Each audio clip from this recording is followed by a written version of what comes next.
Assalamualaikum warahmatullahi wabarakatuh. Perkenalkan, kami dari kelompok 5 akan membuat video UAS. Pertama, kita akan memperkenalkan diri kita masing-masing terlebih dahulu.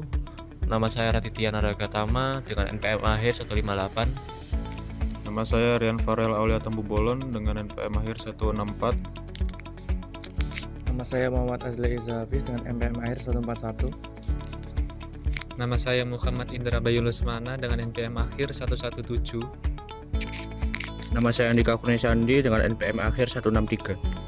Assalamualaikum warahmatullahi wabarakatuh. Kali ini kita dengan Mas Andre. Mohon Mas Andre perkenalan diri. Oh baik, kalau nama saya Andre Setiawan, saya jaga di Rektorat untuk saat ini. Langsung pertanyaan pertama ya Mas. Apakah Mas Andre memiliki kontrak tertulis dan dari perusahaan dan isi kontraknya itu jelas Mas?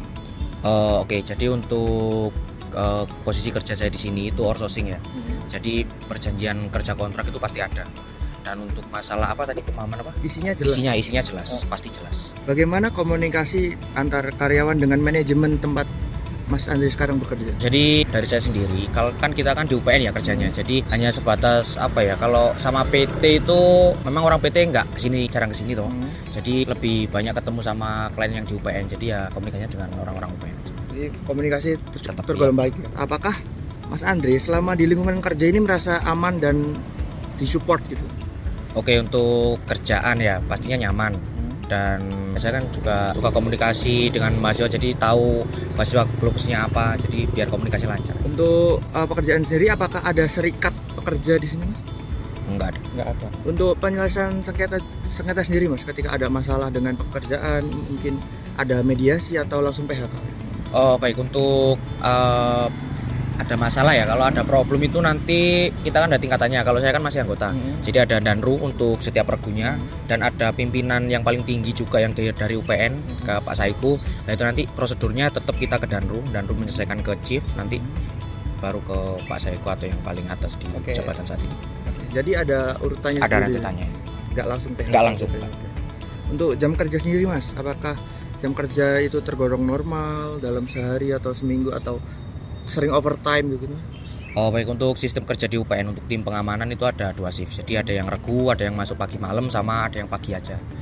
Jadi ya sesuai jadwal aja sih. Ya, sesuai Jadi jadwal. nggak ada overtime? Nggak ada. Terus untuk apakah sering diminta kerja lembur Mas? Kalau buat saya sendiri itu pasti ada, karena saya kan jaga rektorat, jadi saya kan harus ngawal pimpinan. Mungkin kalau teman-temannya di lapangan ya mungkin nggak terlalu lama juga sih lemburnya, bukan termasuk golongan lembur juga sih, loyalitas sih. Oke. Jadi tetap ada lembur, tapi itu bagian dari loyalitas.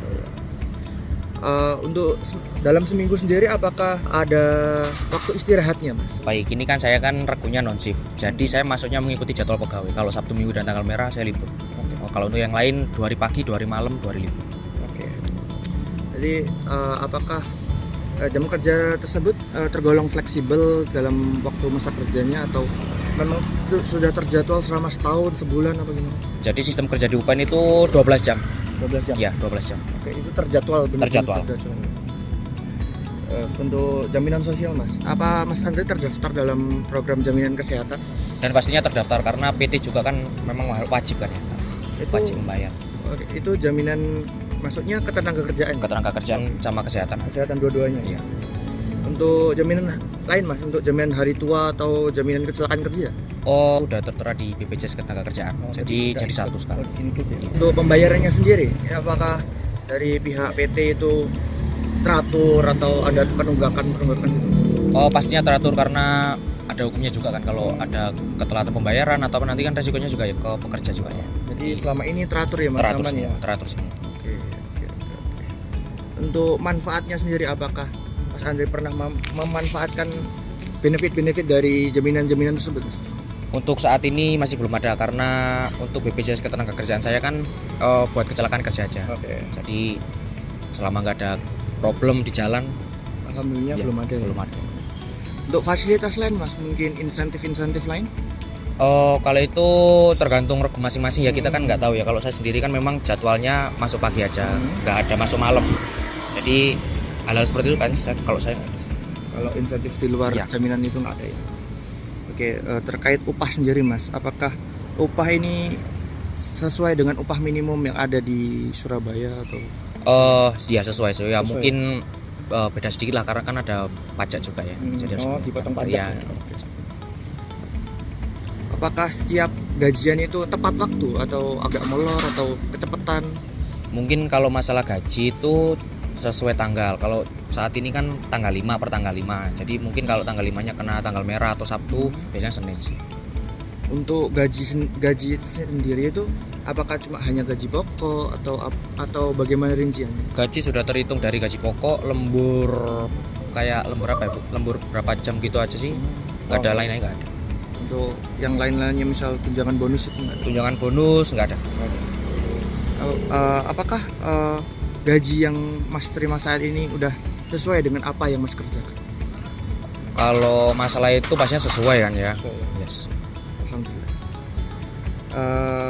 Mungkin apakah Mas Andre sendiri memahami alasan-alasan sah untuk perusahaan melakukan PHK, Mas?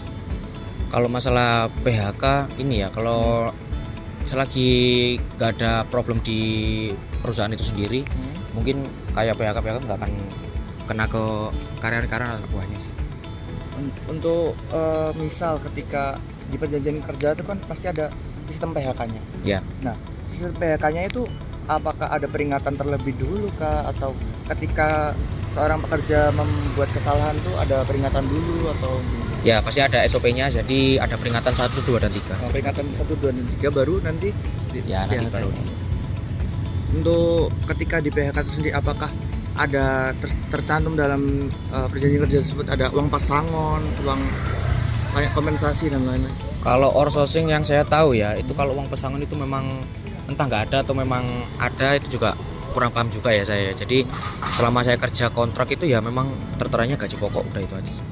Mungkin pertanyaan terakhir, apakah perbuatan atau suatu tindakan yang dalam di PT Mas yang tergolong perbuatan berat dan terancam bisa langsung di PHK?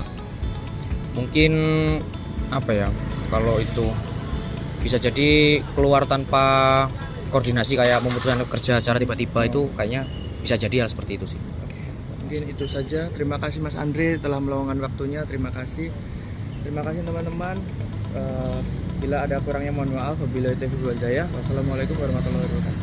Baik, di sini saya akan memberikan analisis tentang bagaimana hasil dari wawancara yang kami lakukan dengan salah satu narasumber kami yang menjadi satpam dari perusahaan outsourcing di UPN Veteran Jawa Timur. Jadi narasumber kami merupakan pegawai outsourcing yang ditempatkan di UPN Veteran Jawa Timur. Narasumber kami memiliki kontrak yang tertulis dengan jelas. Hal ini sesuai dengan Undang-Undang Ketenagakerjaan dan juga PP nomor 35 tahun 2021 yang mengharuskan setiap pekerja harus memiliki kontrak yang jelas. Untuk jam kerja dari narasumber kami sendiri itu menggunakan sistem shift, yang mana dalam satu shift itu terdiri dari 12 jam. Jika dilihat dari Undang-Undang Ketenagakerjaan, jam kerja maksimal adalah 8 jam. Maka jika dilihat dari hal tersebut, seharusnya yang sudah lebih dari 8 jam itu sudah terhitung sebagai lembur. Jadi upah yang diterima oleh narasumber kami merupakan upah yang sesuai dengan upah minimum dan dibayarkan tepat waktu. Tetapi tidak ada gaji tambahan, hanya gaji pokok. Terkait dengan jaminan sosial dan jaminan kesehatan, semua sudah terpenuhi dengan baik. Mekanisme penyelesaian masalah dilakukan secara internal melalui struktur komando. Namun, penyelesaian formal hubungan industrial tetap menjadi kewajiban perusahaan jika terjadi perselisihan. Terkait dengan PHK sendiri, narasumber kami kurang mengetahui secara pasti apakah mendapatkan uang pesangon atau tidak. Tetapi, apabila merujuk pada pasal 156 PP nomor 35 tahun 2021, maka perusahaan berkewajiban untuk memberikan pesangon kepada tiap-tiap pekerja yang sudah keluar dengan syarat tertentu. Secara garis besar, kami berkesimpulan bahwa pekerjaan yang dilakukan oleh narasumber kami sudah sesuai dengan Undang-Undang Ketenagakerjaan dan juga PP nomor 35 tahun 2021, terutama dalam hal kontrak, upah minimum, dan juga jaminan sosial. Tetapi ada yang menjadi kami garis bawahi tentang jam kerja yang 12 jam seharusnya 8 jam, sehingga sesuai dengan pasal 78, hal tersebut harus dihitung oleh lembur. Sekian dari kelompok kami, mohon maaf bila ada salah kata. Saya ucapkan terima kasih.